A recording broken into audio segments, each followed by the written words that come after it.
Hey there, folks. We are live. Thanks so much for joining us. We're here with Devant and Denny Grouvel, who's going to walk us through some Canadian labor market trends. So, Denny, thank you so much for your time. Please take it away.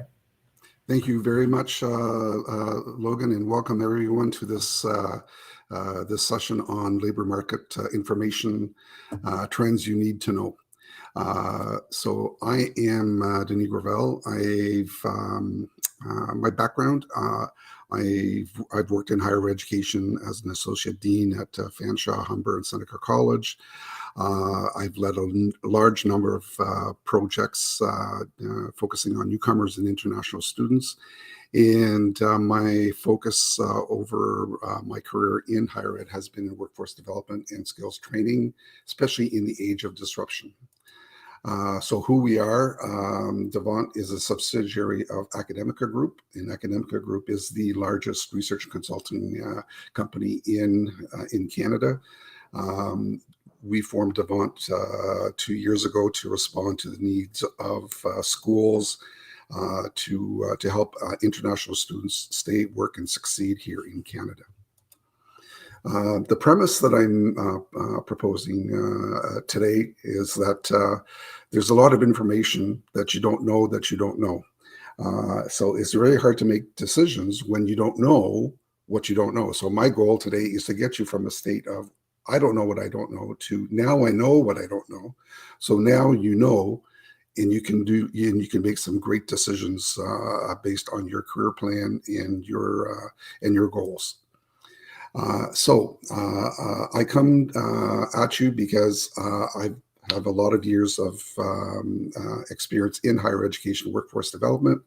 I have access to a vast network of experts, influencers, and the bottom line is I spend way too much time on the internet.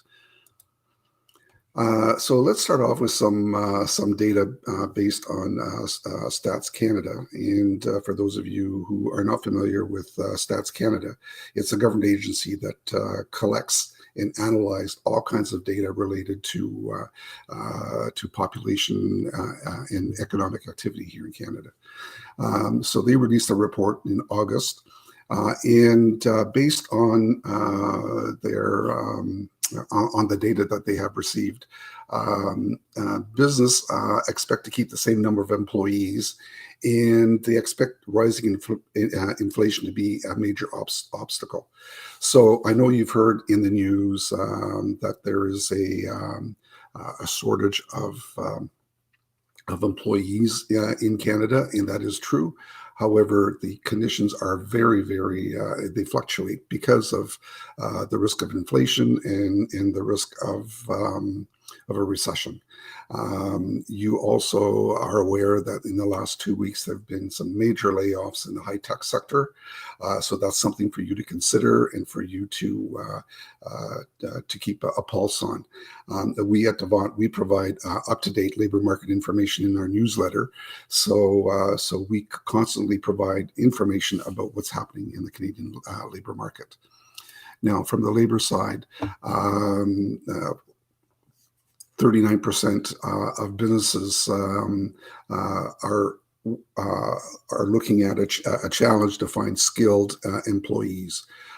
So although there's in the last couple of weeks, there have been a lot of fluctuations, the bottom line is that businesses are still looking for employees. And what is really a challenge for businesses is that 1 in 3 businesses expect retaining skilled employees to be an obstacle because a lot of employees are changing jobs. They're looking for better working conditions, better pay. They're looking for opportunities to work from home. So all of those, you put that into a pot, it's very challenging times.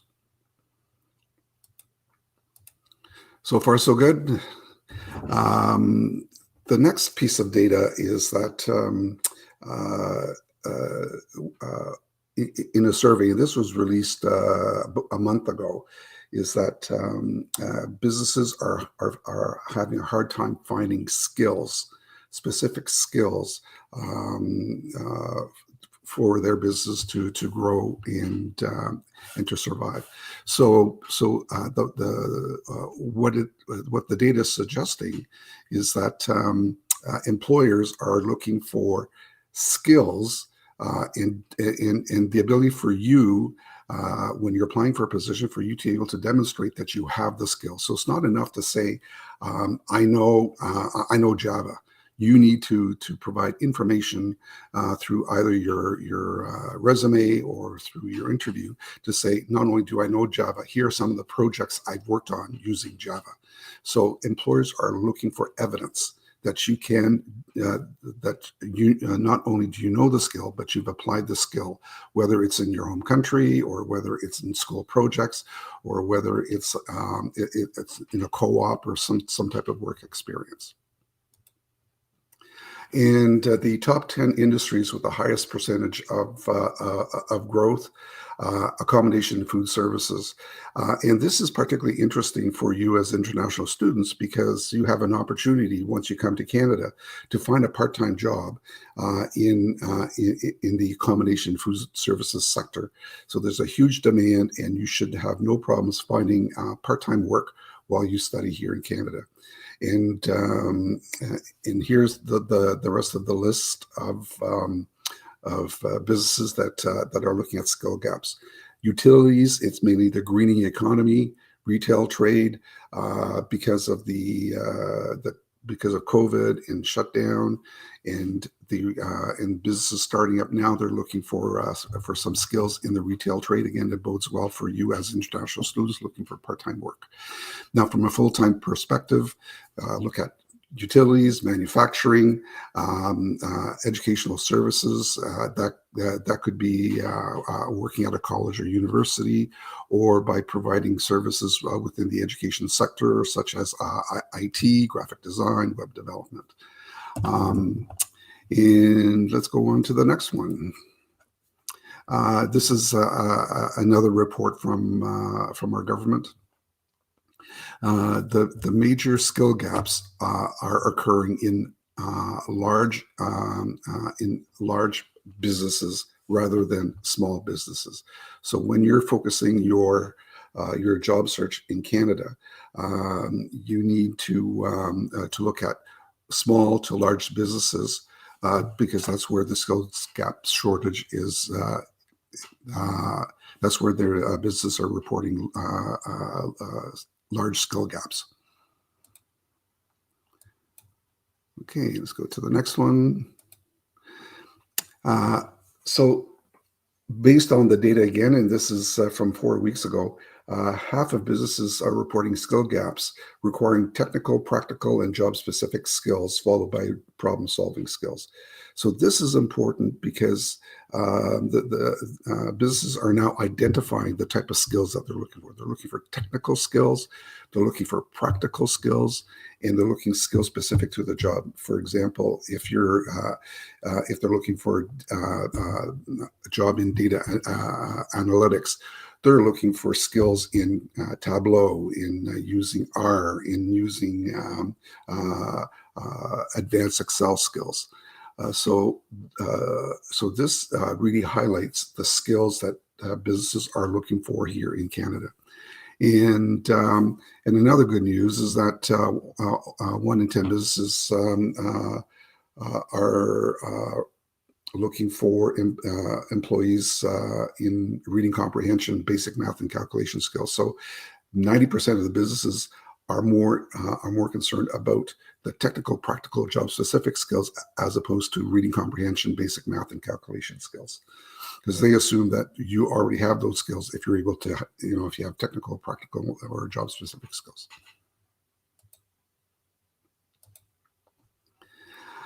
And employers are looking for new ways to recruit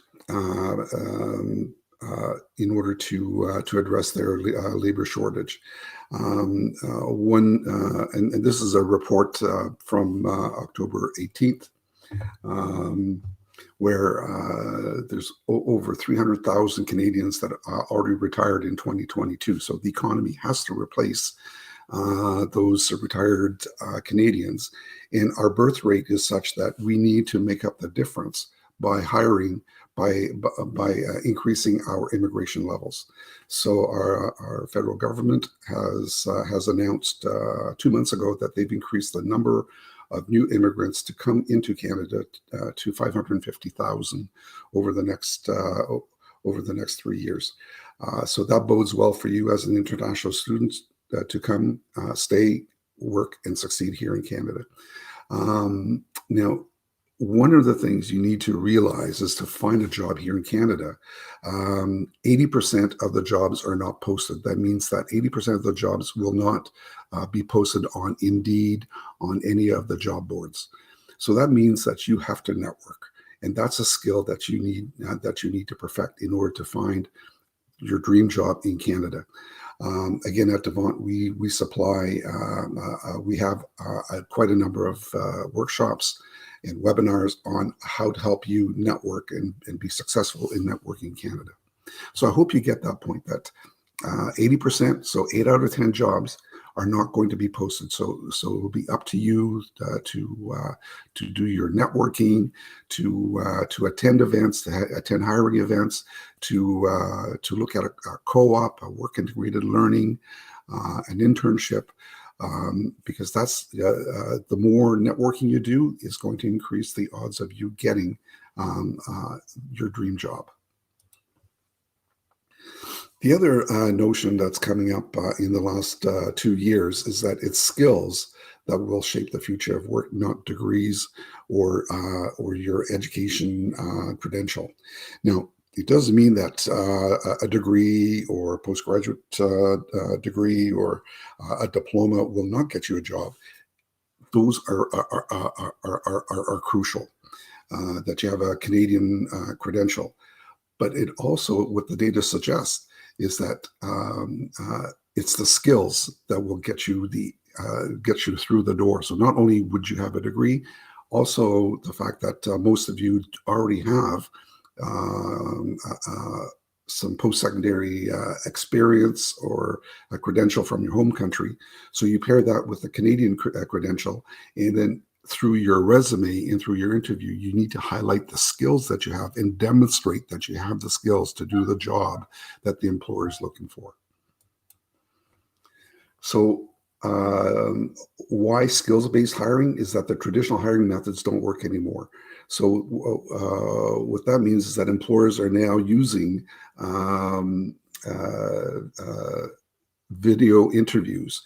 They're using an ATS system, which is a system that will look at the resume and through AI will pick the candidates that best fit the jobs. So that's why it's important for you to highlight the skills that you have and not only say, I know how to do this, you need to say, I've done the skills and here's some evidence. And using your prior work experience in your home country, your experience through school projects, experience through co-op are all put together into your resume so that you can demonstrate to the employer that you have the skills to do the job. And this is from LinkedIn. The future of work hinges on skills, not college degrees. Again, it doesn't mean that having a college degree, diploma, and, or any type of education here in Canada is not important. It is important, but it's to be able to demonstrate the skills that you have to do the job. One of the areas that is growing fairly quickly is called micro-credentials. So those are, here I've got a slide here. Micro-credentials is a badge. And what the badge has is it contains metadata that will provide evidence that you have the skills to do a certain job. And examples of that are your industry certifications, such as PMI, CISSP, Microsoft certification, ITIL, Oracle, Sun Java. So a lot of companies, especially in the IT industry, are now providing what they call micro certification, micro credentials, so that not only do you have a Canadian college degree, diploma, university degree, postgraduate degree, but you also have industry certifications to attest that you have the skills to do the job. For example, if you are looking to become to work in project management, it is highly recommended that not only do you get a Canadian education credential from a college or university in project management, but also have your industry certification through PMI. The other big certification that Canadian businesses are looking for is Agile. So whether it's Scrum, Kaizen, those are all great skills to have in the Agile space. So again, micro credentials, those are industry certifications that you can, once you successfully complete, you are recognized by that particular governing body that you have the skills that are required to do the work, and you can also put those that micro credential, that badge, into your LinkedIn profile. The other area that businesses are concentrating on is human skills. And human skills are also known as soft skills. So not only do you need the hard skills to do the job, for example, you're a Java programmer, you have the skills, you can demonstrate that I know Java, and here's some of the projects where I've used Java. I've used Java in my home country. I've got a lot of experience using Java.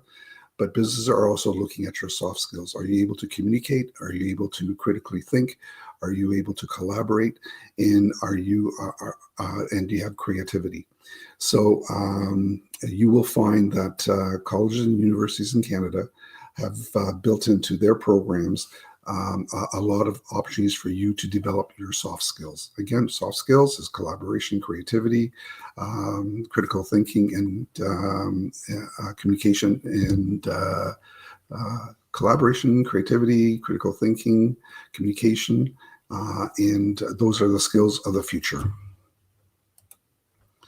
And if you take a look at this cartoon, you have 5 green men, and the leaders saying, "Why don't we have any fresh ideas around here?" It's because all 5 are all the same, and when they're solving problems all the same way. What businesses are looking for is not only cultural diversity but cognitive diversity. So cognitive of the brain. So they want to hire a team. Where you, as an individual, with your soft skills, how well do you mesh with my team, and are you able to provide a difference of opinion, or a different way of looking at things, or a different way of problem solving? Because if the whole team think and behave the same way, then there's no innovation. Businesses are looking for a team made up of team players that are able to, again, communicate, collaborate, critically think, and to be creative. The Conference Board of Canada, which is a large think tank here in Canada, and they've partnered with a center called Future Skills, and they released a report 2 weeks ago, and they said that 70% of small and medium business owners are having a hard time hiring workers with the digital skills that their companies need in order to grow. So digital skills are really, really important. In fact, 7 out of 10 jobs that are being posted employers are looking for Excel skills, in not only just entry-level Excel skills, but they're looking for advanced skills such as data, pivot tables. Are you able to analyze data within Excel, and are you able to visualize data into Excel? So this is something that you need to sharpen your skills in, is your digital skills and your soft skills. LinkedIn has released their economic graph, and this data was again released 2 weeks ago. If you are looking at data analytics as a pathway for employment, Microsoft BI is one of the most sought after skills here in Canada.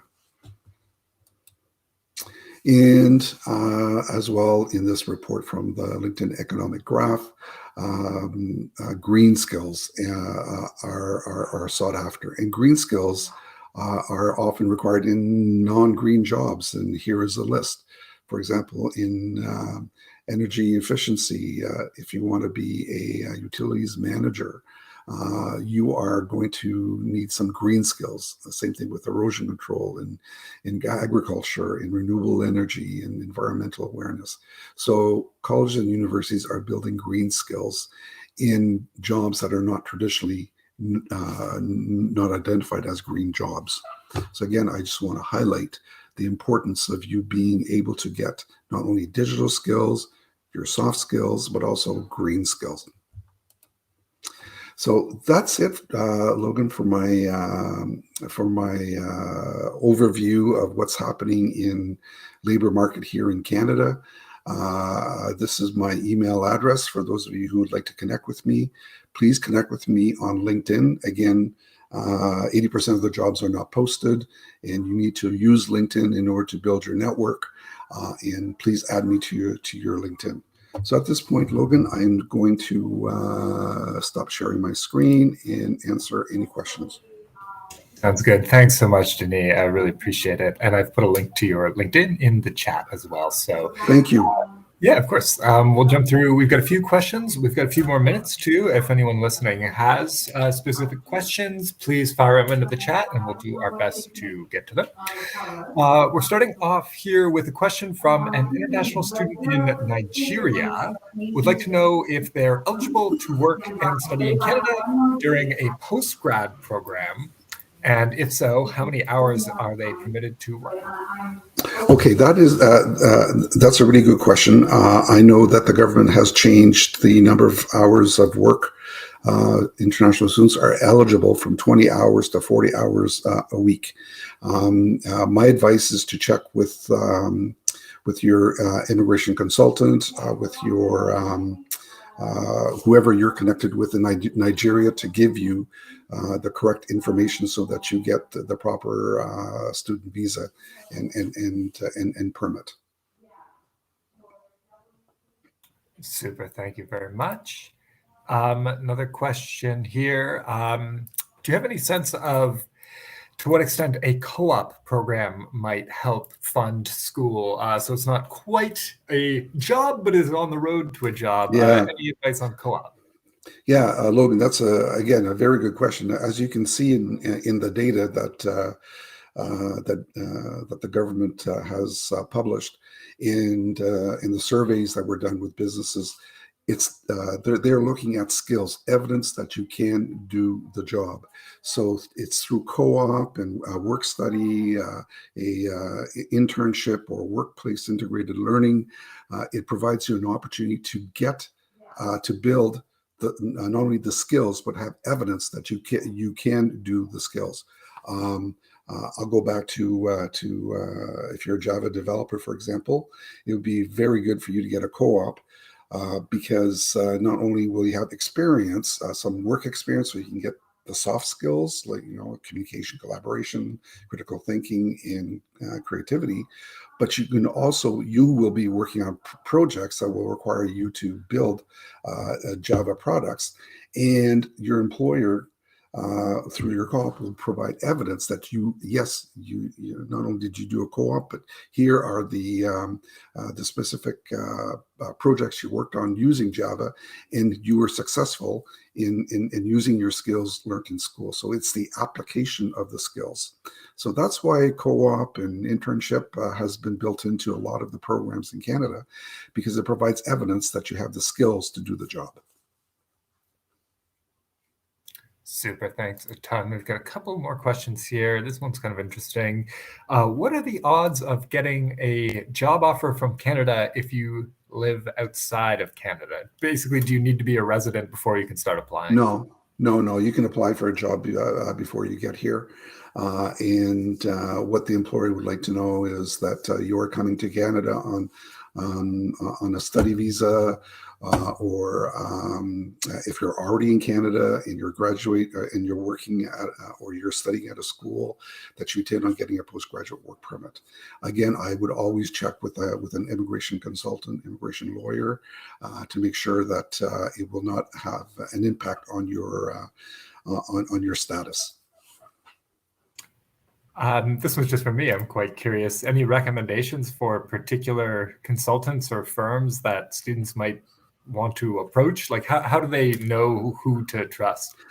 Well, again, that's what we do at Devant. We do partner with credible, trustworthy immigration consultants and immigration lawyers.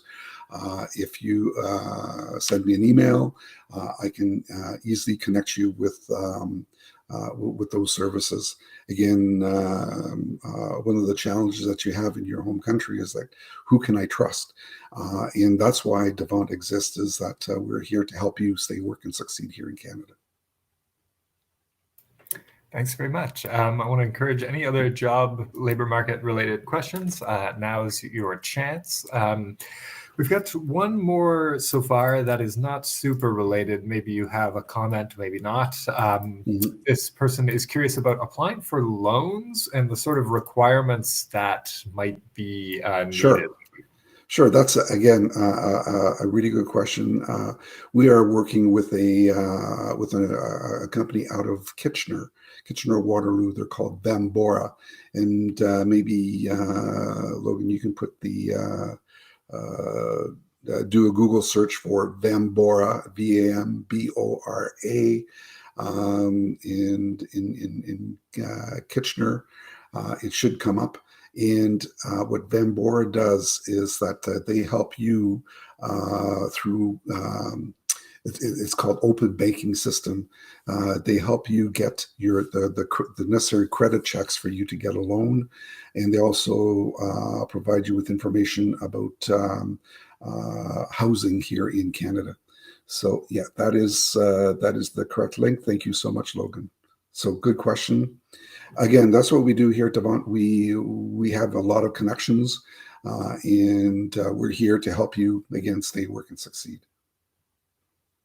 Thanks very much, Denis. Looks like we're pretty much through the questions. If there are any others, please fire them in. We do have one request from Mohammed here for your email. Is it okay to give it out? Yeah. It's Denis@devant.ca. Thank you very much, Mohammed. We have a number of free webinars for international students. And if you go to our website, www.devant.ca, go under events, all events, and there are a number of events that are absolutely 100% free for international students, and you can attend even from your home country.